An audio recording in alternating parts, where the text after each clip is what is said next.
Hello दोस्तों, मैं हूं डॉक्टर योगेंद्र गुर्जर और आज हम बात करने वाले हैं एक बहुत ही इम्पॉर्टेंट टॉपिक जो कि आज के समय में बहुत तेज़ी से बीमारी के रूप में फैल रहा है। जी हाँ, आपने बिल्कुल सही अंदाज़ा लगाया। हम बात कर रहे हैं आई फ्लू के बारे में, जो बारिश के मौसम में पर्टिकुलरली बहुत सारी सोसाइटी और कम्युनिटीज़ में लोगों के लिए बड़ी समस्या बन गया है। तो जिसको आँख आना या आई फ्लू हम नॉर्मली बोलते हैं, असल में वो आई फ्लू क्या होता है उसके बारे में आज हम जानेंगे बच्चों। तो आई फ्लू का जो नाम है, आई फ्लू जिसको हम बोलते हैं, उसका एक्चुअल नाम जो साइंटिफिक नाम है उसको हम कंजंक्टिवाइटिस बोलते हैं। आम भाषा में हम इसको आंख आना, जो लेमेंस हैं या जो रूरल पॉपुलेशन में आंख आ गई है ऐसा बोलते हैं, उसी को हम एक्चुअल में कंजक्टिवाइटिस बोलते हैं। और इसको पिंक आई या रेड आई के नाम से भी जाना जाता है। पिंक आई थोड़ा सा ज़्यादा पॉपुलर नाम है। तो ये एक ही बीमारी के अलग अलग नाम है जो इन दिनों हमारी सोसाइटी में बहुत तेज़ी से फैल रही है, इसीलिए ये जागरूकता फैलाना बहुत ज़्यादा जरूरी है। तो सबसे पहले देखते हैं कि आई फ्लू या कंजक्टिवाइटिस के कॉज क्या होते हैं। तो बच्चों, कॉज असल में ये तीन तरह का हो सकता है आई फ्लू। सबसे पहला तो वायरल होता है जो कि कॉमन भी है और तेजी से फैलता भी है। दूसरा जो कारण है इसका वो होता है बैक्टीरियल, यानी कि दो इन्फेक्शियस कॉज हो सकते हैं। इन्फेक्शन की वजह से अगर कंजक्टिवाइटिस या फिर आई फ्लू अगर हो रहा है तो या तो वो वायरस की वजह से होगा या बैक्टीरिया की वजह से। इनमें भी वायरल जो है या वायरस की वजह से होने वाला कॉमन होता है, और जो वायरस होता है वो होता है एडिनो वायरस। वायरस का टाइप अगर हम जानना चाहें तो एडिनो वायरस। तीसरा जो कि एलर्जिक होता है या एलर्जी की वजह से होता है, ये रिलेटिवली कम है, लेकिन इन दिनों बारिश के सीजन में जब मॉइस्चर बहुत ज़्यादा है वातावरण में, तब एलर्जिक कंजक्टिवाइटिस के केसेस भी बढ़ जाते हैं। हालांकि ये वाला जो एलर्जिक है वो एक से दूसरे पेशेंट में स्प्रेड नहीं होगा, फैलता नहीं है, कम्युनिकेबल नहीं है। जबकि ये जो इन्फेक्शियस है, चाहे वो बैक्टीरियल हो चाहे वो वायरल हो, वो दोनों इन्फेक्शियस है, यानी कि एक से दूसरे में फैल सकता है, जो कि बहुत ज़्यादा बड़ी समस्या बन जाती है। तो अगर हम लक्षण की बात करें, सिम्टम्स क्या देखने को मिलेंगे अगर आई फ्लू किसी को हो गया है तो कैसे पहचानेंगे, तो बहुत ही सिंपल है। लाल आंख हो जाती है, रेडनेस हो जाती है। तो सबसे जो कॉमन सिम्टम है, सबसे पहला है वो है आंख का लाल हो जाना। हालांकि आपको यहाँ थोड़ा सा ध्यान रखना पड़ेगा कि कुछ और कंडीशंस भी होती हैं जहाँ पर आंख में सूजन आ जाती है, उसमें भी आंख लाल हो जाती है। जैसे स्टाई एक कंडीशन होती है आंख की, उसमें भी आंख लाल हो जाती है और स्वेलिंग आ जाती है, पर उसका ट्रीटमेंट भी अलग है और वो कंडीशन बिल्कुल अलग है। तो सिंपल जो रेड आई जिसको हम बोल रहे हैं, पिंक आई जिसको बोल रहे हैं, उसमें आपको आंख लाल दिखेगी और आंख में चुभन होने लगती है। जैसे रेत जैसे फंस रहा हो ना, जब आप ब्लिंक करता है पेशेंट, जब भी ब्लिंक करेगा तो ऐसा लगेगा कि कुछ रेत जैसा फंस गया जो आंखों में चुभ रहा है। इसके अलावा आंखों से पानी आएगा, पानी हो सकता है क्लियर पानी आए, टीयरिंग बहुत ज्यादा हो वो भी हो सकती है, या फिर थोड़ा सा मवाद जैसा गाढ़ा जो पानी आता है, सीक्रेशन आता है, वो भी आपको देखने को मिलेगा। ये वाली कंडीशन ज्यादा बैक्टीरियल जो कंजक्टिवाइटिस होता है, अगर बैक्टीरिया का इन्फेक्शन हुआ है तो गाढ़ा पानी या मवाद आने जैसा लक्षण आपको ज्यादा देखने को मिलेगा। इसके अलावा फोटो सेंसिटिविटी उसको हम बोलते हैं ना, आंख पे अगर रोशनी पड़ती है तो वो चुभने लगती है, वो भी इसमें आपको देखने को मिल सकती है। थोड़ा बहुत धुंधलापन, आंख में धुंधलापन होने की वजह से हो सकता है आपको थोड़ा सा कम दिखाई दे, लेकिन ये ध्यान रखने वाली बात है कि कभी भी कंजक्टिवाइटिस की वजह से परमानेंट आईसाइट लॉस नहीं होता है। वेरी रेयरली कोई कॉम्प्लिकेशन हो तब बात अलग है, मगर मैक्सिमम केसेस में कंजक्टिवाइटिस की वजह से आपकी आईसाइट ना तो वीक होती है ना उसका लॉस होता है। हाँ, धुंधला हो सकता है, अगर ये जो सीक्रेशन अगर आ रहा है इसकी वजह से थोड़ी ब्लरिंग हो सकती है विजन की आपकी, या टेम्परेली आपको कम दिखाई दे सकता है, लेकिन जैसे ही ये बीमारी ठीक होगी आपकी आंखों की रोशनी नॉर्मल हो जाती है। तो यहाँ एक भ्रांति रहती है कि साहब आंखों की रोशनी तो नहीं चली जाएगी, बिल्कुल नहीं। Rare of the rarest cases में कुछ और कॉम्प्लिकेशन की वजह से हो सकता है, लेकिन कंजक्टिवाइटिस में ऐसा नहीं होता है। तो इसके लिए आपको इस बात की चिंता नहीं करनी है। दूसरा जो सबसे इंपॉर्टेंट जो इसका एस्पेक्ट है ना, कि ये कैसे फैलता है, स्प्रेड कैसे होता है, तो स्प्रेड का जो मोस्ट कॉमन मोड है वो होता है कॉन्टैक्ट के थ्रू। अब कॉन्टैक्ट कैसे हो सकता है? कॉन्टैक्ट या तो ऐसे हो सकता है कि एक पेशेंट किसी दूसरे पर्सन के कॉन्टैक्ट में आया तो उसने अपनी आंखें रगड़ी, जैसे ही उसकी इचिंग हुई, आंखों में खुजली हुई, आंखों में उसको अनकंफर्टेबल लगा, तो अपनी आंखों को उसने रब किया और बिना हाथ धोए अगर किसी दूसरे पर्सन से वो मिल रहा है तो डायरेक्ट स्प्रेड हो सकता है। या फिर उसने हाथ फ्रिज पर लगाया, दरवाजे पर लगाया, टेबल पर हाथ लगाया, अपने सामान को हाथ लगाया, तो अपनी आंखों का इन्फेक्शन उसने अपने सामान को दिया और उसी सामान को अगर कोई दूसरा आदमी टच कर रहा है बिना हाथ धोए तो उसको वो इन्फेक्शन फैलेगा और जिसने उस इन्फेक्शन को हाथों पर ले लिया वो जैसे ही अपनी आंखों को हाथ लगाएगा तो इन्फेक्शन फैल जाएगा। तो आपको क्या करना है, सबसे इंपॉर्टेंट है कि आप हाइजीन का फॉलो करें, हाइजीन को अच्छी रखें, हैंड वॉश करते रहें बार बार। और अभी हमने कोरोना में ये बात बहुत अच्छे से सीख ली है, तो अब हम सब जानते हैं हैंड वॉश के लिए सॉल्यूशंस मिलते हैं। हैंड रब आता है, थोड़ा सा हाथ पर लिया और लगा लिया, बार बार साबुन से हाथ धोते रहें और आंखों को बार बार टच करने से आपको बचना है। बहुत ही सिंपल स्टेप्स है।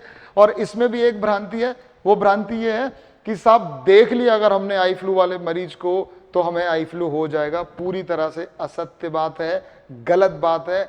कभी भी देखने से कंजक्टिवाइटिस या आई फ्लू नहीं फैलता। यहां तक कि किसी से बात करने पर भी, अगर आप आई फ्लू वाले मरीज से बात कर रहे हैं लेकिन आपने डिस्टेंस मेंटेन किया हुआ है, आप टच नहीं कर रहे हो, आप हाइजीन का ध्यान रख रहे हो, इवन साथ में खाना भी खाओगे, अगर आपका खाना सेपरेट है, आपके बर्तन अलग हैं, तो भी आपको कंजक्टिवाइटिस या आई फ्लू नहीं होगा। तो कभी भी मरीज को ये एहसास नहीं कराएं कि वो हमसे अलग हो गया या उससे हमें दूर रहना है या अब हमसे कुछ छुआछूत का ऐसा एहसास उसको नहीं होना चाहिए, ताकि वो अच्छा फील करे और ट्रीटमेंट ले आराम से और अपने आप को आइसोलेट रखे। लेकिन उसको साइकोलॉजिकल सपोर्ट देना है। फैलने से, बैठने से या फिर देखने से कभी नहीं फैलता है। तो ये एक बड़ी भ्रांति है जो आज आपको क्लियर करनी है और आप इस वीडियो को शेयर करो ताकि लोगों को ये बात पता चले कि हमें कुछ सावधानी रखनी है, लेकिन कंजक्टिवाइटिस को रोका जा सकता है।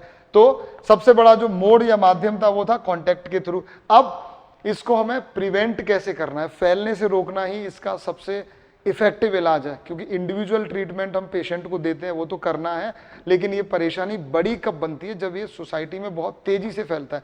जैसा कि हमने कोरोना के केस में भी देखा था, कोरोना महामारी बन गई थी, पैंडेमिक बन गई थी। इस वजह से हॉस्पिटल्स में क्राइसिस था, बेड नहीं है, ऑक्सीजन नहीं है, तो बहुत ही विकट परिस्थिति हो गई थी। तो जो बीमारी बहुत तेजी से फैलती है, वो स्प्रेड ज़्यादा होती है, तो वो एक सोशल बर्डन बन जाती है, सोसाइटी पर बर्डन बन जाती है। तो वो ना हो उसके लिए हमें, जिसके बारे में मैंने जस्ट अभी आपसे जिक्र किया था, हैंड हाइजीन, बार बार जब मौका मिले, जब याद आए, हाथ धोते रहें। अपने फैमिली मेंबर्स को भी थोड़ा सा एनकरेज करिए कि हाथ धोते रहें, क्योंकि जब बीमारी फैल रही है तब सावधानी रखना ज़्यादा जरूरी हो जाता है। इसके अलावा बर्फ का सेक कर सकते हैं, ये पेशेंट के लिए जिसको आई फ्लू हो गया है या उसको जिसको सिम्टम्स आ रहे हैं उसको बर्फ का सेक करना है। लेकिन इसमें एक सावधानी है, वो सावधानी ये है कि कभी भी गर्म पानी से सेक नहीं करना है। गर्म पानी का सेक इस कंडीशन में बिल्कुल नहीं करना है।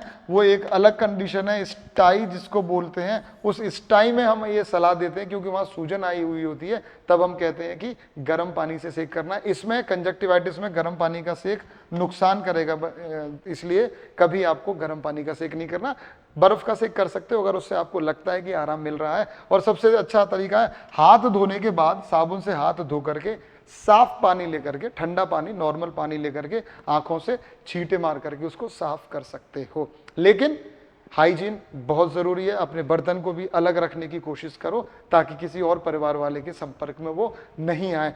फैलने से रोकना सबसे इंपॉर्टेंट है। अब हम जरा बात कर लेते हैं कि जिस मरीज को हो गया है, सिम्टम्स आ रहे हैं, उसको आई फ्लू हो गया है, तो उसके इलाज में हम क्या क्या काम कर सकते हैं। कुछ घरेलू उपाय हैं, बाकी जो सबसे बेस्ट तरीका है वो आप हमेशा अपने डॉक्टर से कंसल्ट करें।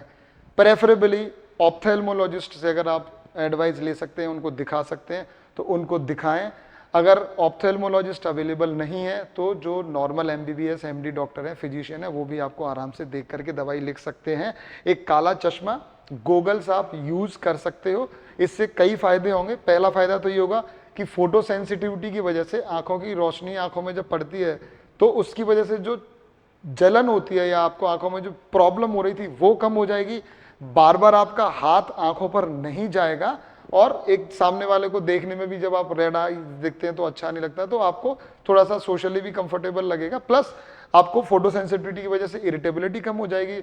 आपकी बार बार आंख पर हाथ नहीं जाने से आप स्प्रेड कम करोगे, तो आपको ये यूज कर लेना चाहिए, इसमें कोई नुकसान नहीं है। प्लस अगर आप डॉक्टर के पास नहीं जा पा रहे हैं, कोई प्रॉब्लम है, आप कहीं रास्ते में हैं, कहीं और हैं, आप घर से दूर हैं, तो उस कंडीशन में एक डॉक्टर के नाते मैं आपको थोड़ी सी सलाह दे रहा हूँ जो आप फॉलो कर सकते हो।